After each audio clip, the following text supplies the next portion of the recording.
Welcome back to my channel. আজকে আমি আপনাদের দেখাবো কিভাবে উইন্ডোজ 11 কম্পিউটারে ডিসপ্লে রিফ্রেশ রেট চেঞ্জ করতে হয়।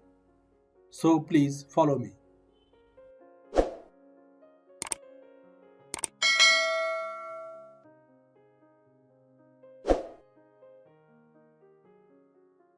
প্রথমে আপনি আপনার কম্পিউটারের স্টার্ট মেনুতে ক্লিক করুন, তারপর সেটিংসে ক্লিক করুন।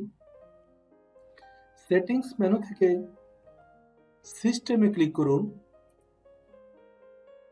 সিস্টেম থেকে ডিসপ্লে অপশনে ক্লিক করুন।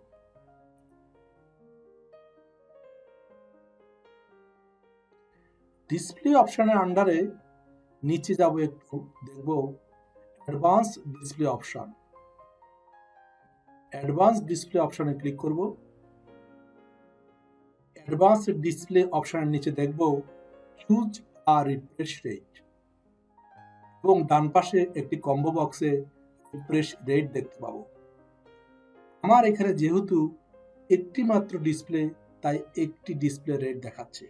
আপনার এখানে একাধিক ডিসপ্লে থাকলে একাধিক ডিসপ্লে রেট থাকবে এবং আপনি চেঞ্জ করতে পারবেন।